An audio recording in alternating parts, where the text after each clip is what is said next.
Hello guys, it's Peter and Eddie from PS Sound, and this is now the second part of this project. If you haven't seen the introduction, then please go to the description, then you will find the link to the playlist. I'm going to create a playlist for this build because we will have a few separate videos showing the whole progress of this, and we will try to, cover as much as we can. So what's happening here right now? Eddie stripped out the whole car, well, the front end, and we decided to start with the front sub and then kind of work backwards. And then we can do the mid-bass installation, missed tweets, whatnot. But front sub is always a joyful thing. The good thing in this car is that it's just surprisingly huge up front. The video on the camera, it doesn't even really show it, how deep it is. But it must be a meter from where you're sitting to the firewall. It's crazy. Because here is the seat. Because there was a bracket up front hiding a electrical box. Yeah, to give a support for your leg, but then you have really thick carpet on the top of it and everything. So we're just taking that one out and then relocating the electrical box that we shoved up right there. So that little plastic box, it goes further up, as difficult to see. But that was sitting underneath that support. And then once you take that one out, you gain 4 or 5 inches. Easily. And like on the top there, that goes another 2.5, 3 inches even further forward. We placed the 15-inch driver there. Just for fun. Just for fun. You can see from the picture. I'm gonna drop it here. Yeah, just for a laugh.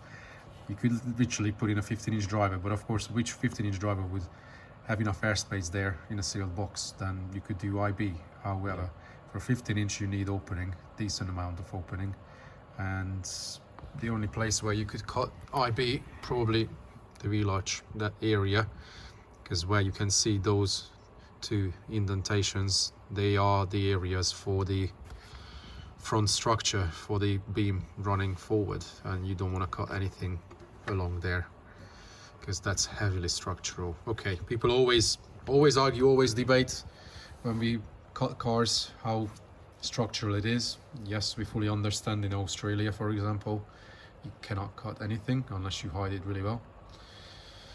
So yes, we are not doing IB here. We will just have a 10-inch sub up front, but we will definitely have plenty of airspace for that.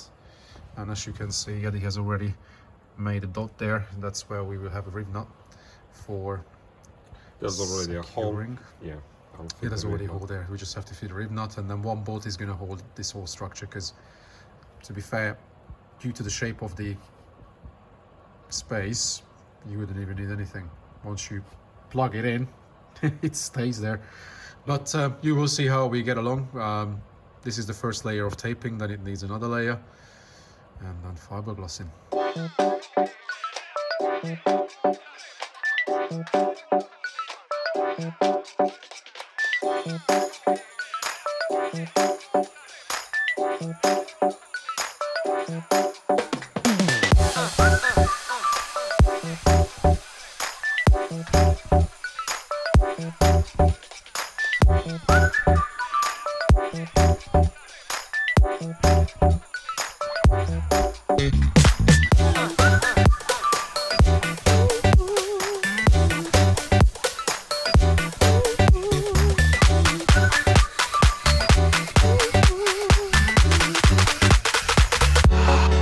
Now the second layer is done. Also the whole area is protected. Here we'll have a cover over the side of the car.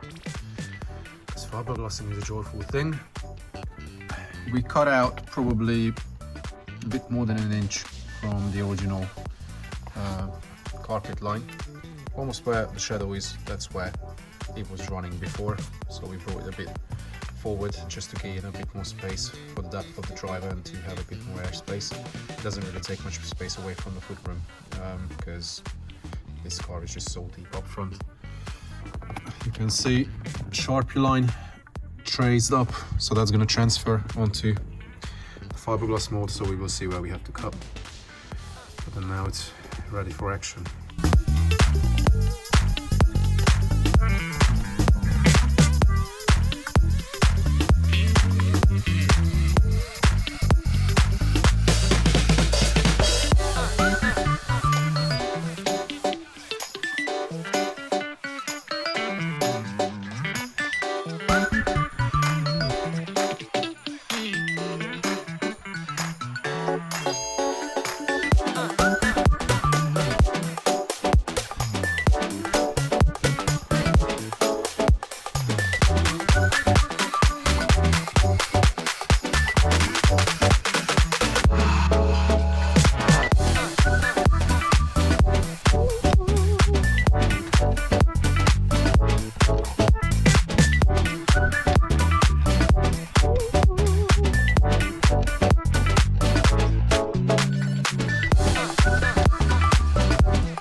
You could see how Eddie laid down the layers, and that's a very time consuming part. And then people think that that's it, you know, you can put a baffle in, job done. But if you want to make it rigid, then you have to build up the layers and give more you know, strength and thickness to that fiberglass. I don't care if people say, oh, you know, it has that shape and it's rigid enough. If you want a good sounding sub box, even from fiberglass, you want to achieve at least ½ inch thickness, whatever way you do it, but it needs thickness. So now you can see the mold trim back, and he shaped it back, and then you can see he even had to cut out pieces of it. It was so tight. He made it so tight to all the, you know, indentations of the space that actually it's pretty difficult to take it in and out, but it comes in and out. Once it's in, it's in. It's not going to go anywhere. So that's the front sub. He's going to crack on building the layers up on that, and then at the same time I'll also show you what's happening in the kicks.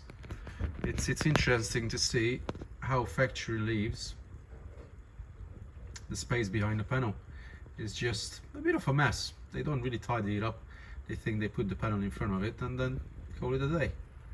I guess it's good enough for them, so I have to tidy it up to make space for the mid bass there. On this side you can see I've already lined it up. You can see that blue circular line over there. Fortunately in this one we don't have anything structural behind it, like folded dual layers or whatnot, and where you have this line there's no structured right angle piece there. It's somewhere further there. When it becomes an issue, it's clear till the deadening line. So where I have to cut, it's okay. So that's gonna come out because we're gonna mount the mid bass driver right there.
Thankfully, the choppy chop was way easier in this car than what we had. A C-Class, one of my team members has a C-Class hatchback. He did it a few months ago. By the way, if you want to check it, you can find the link to Patreon in description. Over there I have great footage of that, showing that as well as the RTA measurements of that car, because in that one I don't even know how many hours we spent to cut through the kicks in that, because we had to cut through several structural layers which were on right angle on each other, and we cut into that area, so in that car it could breathe out straight out towards the front wheel arch, and that was true IB. This is not going to be true IB. This is gonna stay sealed, as much as we can call it sealed or whatever it is. To the time I seal that top hole, it can breathe all the way up to the pillars. Whatever airspace that is definitely not IB, far from it. But that's fine, because we are using that little beast, that ESB 8000 series driver, which have pretty versatile thin and small parameter spec list, and that feels better in less airspace as well. It doesn't require huge door or true IB or anything like that. We will see what it works like, but this is definitely a better driver. So I just made birch ply rings, as you can see, with inserts for M4.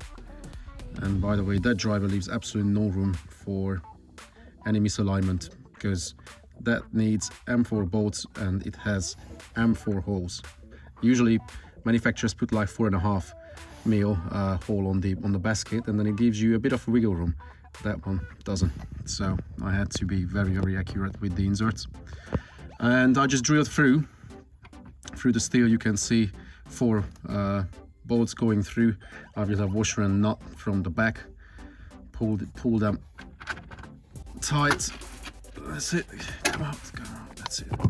And then that's where you can see the nice big hole that was painted, covered, protected. As simple as that. To be fair, I think mounting can be done in less than 7 hours, both sides. You know, painting and everything, tidying up, preparation. But then the extra work to this will be to modify the trim panel and then integrate speaker grills into that. But even that way, it's not such a big job. If I had to fully treat both doors, these horrible doors, which have speakers at the back as well, then you would have to seal that. You have big service holes which would need aluminium plates, a lot of deadening on the outer skin, inner skin, door card and everything. I would probably spend more time than doing this and even modifying the trim panels. And yeah, it's pointless to compare the result. It's laughable. You guys who follow me on YouTube, you know I don't even have to say it anymore what I feel about doors. But it's always laughable when I see high-end builds and where people use really expensive drivers. This is not a cheap driver, by the way, but you know, some people use like Midbass drivers costing 2-3 grand, and then they just put it in MDF rings or whatnot onto the doors, and it's just like, it may look beautiful. They customize the panel, the grille, they make it look pretty, and you know, the owners may get an orgasm that it looks good. But no, well, okay, fair enough. They didn't have to cut off the car for that, whereas we did with this one. But this is a 2009 car. This is now 13-year-old, and the owner is going to keep it for very long, if not forever. Then that's nothing. And we didn't even cut this big structural piece, nothing. It was just that tiny little piece. We already had a hole there. We just had to extend it. So yeah.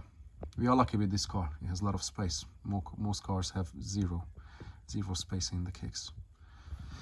So, all right, let's crack on.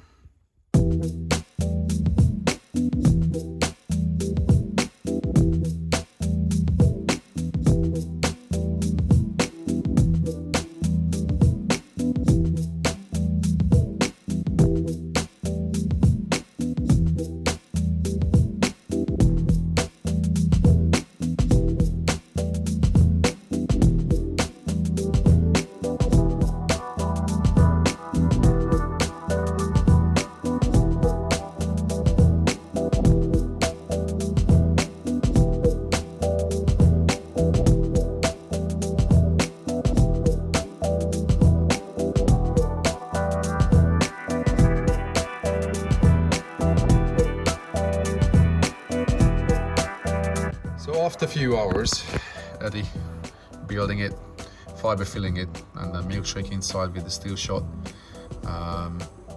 Yeah, now it's structurally pretty much done. We just have to drill through at the bottom for the bolt fitted, if not, and it's going to be bolted in. Carpet in front of it, job done. Nice and simple. And then we still have space for the mid base on the side. And then of course we will change the trim panel. But that's pretty much it. How many hours have we had at it so far in this one? What do you think? Yeah, I was making notes because you started it on Tuesday. Tuesday, yeah. What have you done? It's probably, we have more than 20 hours in this so far.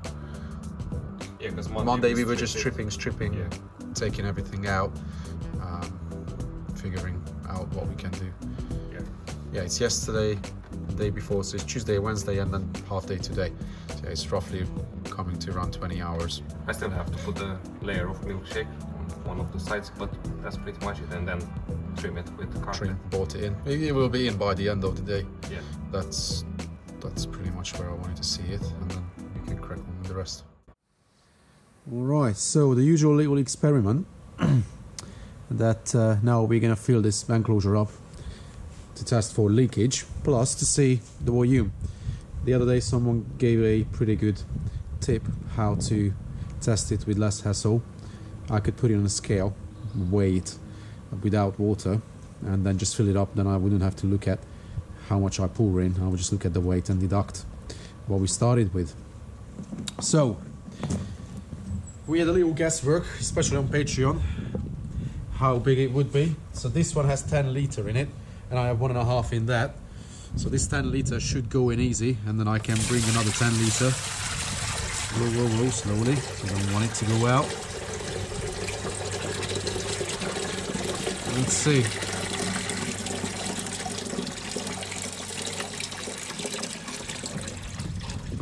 So yeah, 10 is in. Then I run back and fill it up.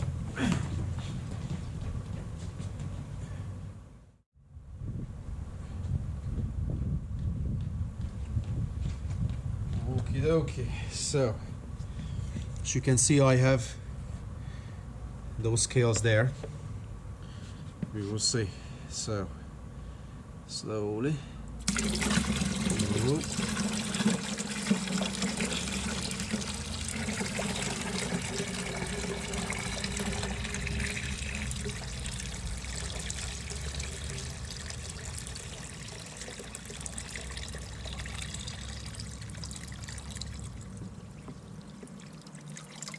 Well, I put it all the way, and now that's 20 litres in, because we have pretty thick buffle by the look of it, but actually it's just the rings to drop the mounting lower. Around these areas it's single layer 18mm. So if now we have 20 litre in, I would say it's definitely at least 18.5, 19 litre easy, which is good. 14 litre would be half a cubic foot, so 18, 19. We are around 0.7 cubic foot, and then we can check leakage.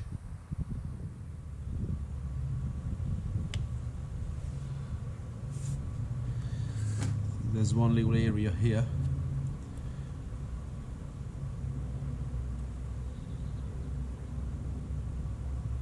Unless that was the water when it poured out. There's nothing flowing out now. It is dry underneath. Yeah, it's just the water that poured out and was flowing down on the side. Yeah, we are pretty good.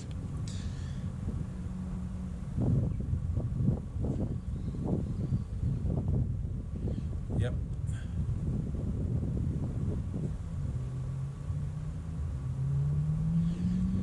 Yeah, here we are. So not bad. That's pretty much what we wanted. Eddie said it would be way bigger, so I was closer to it. I think I'd said 23 litres. So this is probably like 18.5, 19. It's perfectly fine for a 10-inch driver. Although this is interesting to observe. So when I stopped the camera, I was seeing that, you know, when I pulled it up, it was almost to the top and slowly went down. But it's not losing water, it's not coming out of it. So I think now these cavities we have on each side higher than the mounting ring. Maybe the water is slowly balancing those cavities out. I think now it's stopped there. So who knows whether more could go into it and then the level in the middle would go down. Let's see. Because actually then it's closer to 20 litre because we poured 20 in. This is an extra 1.5. Let's see what happens. Let's see. That's why it's beautiful to build an enclosure from plywood, because it doesn't soak it in like MDF would. As soon as I pull it out in a minute, it will be dry very soon. So now that level is there. Let's see if it goes further down. It stays there now.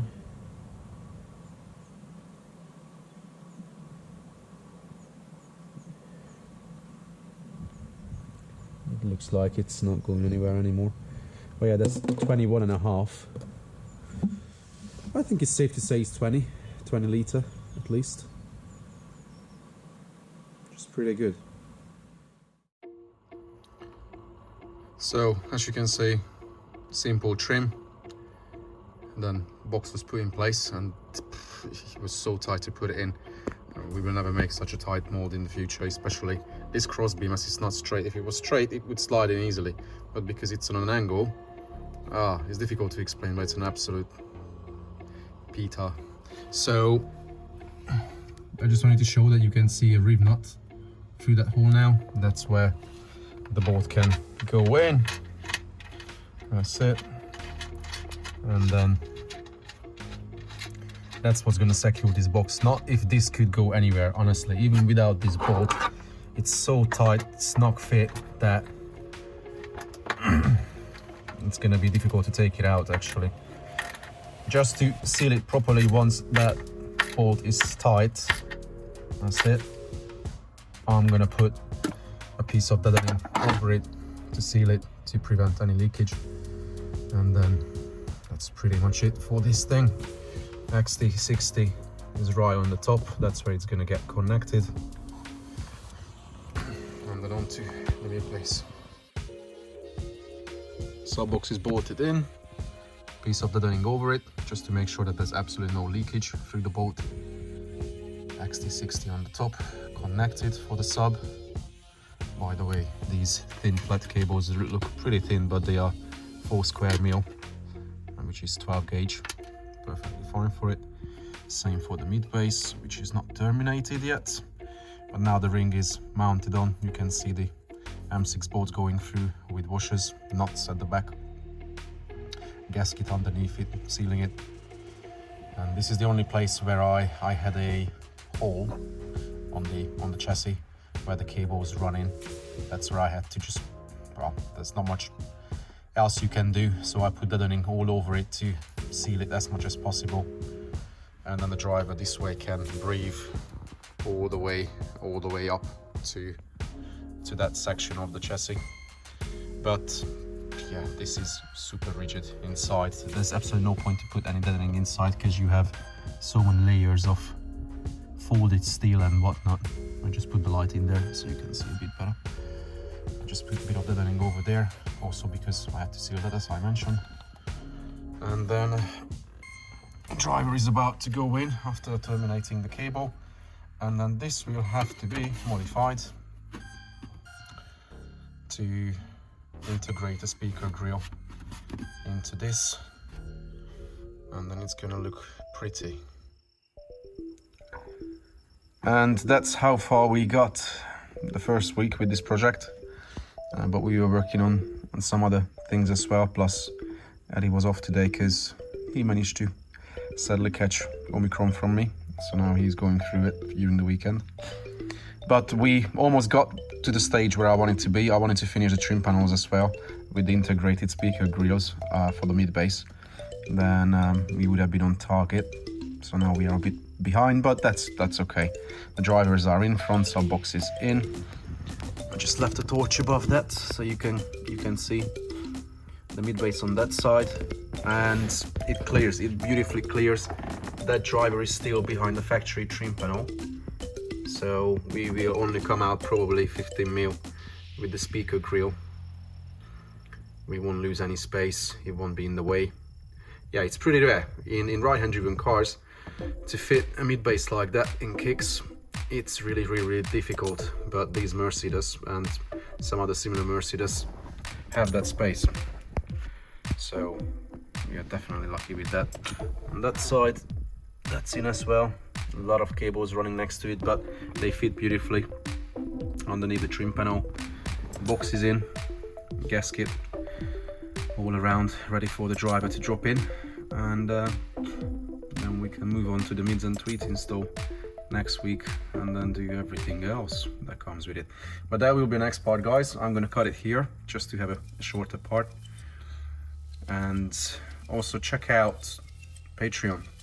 I always have to mention every single video from now on. We have a lot of content there, behind the scene content, RT evaluations from all the projects we do. We have weekly topics, so there's a lot to learn from if you are really interested and if you want to go deeper in this sound quality madness. I'm gonna leave it here, guys. Hopefully you liked it. Feel free to share it. Of course, subscribe to the channel if you're not subscribed.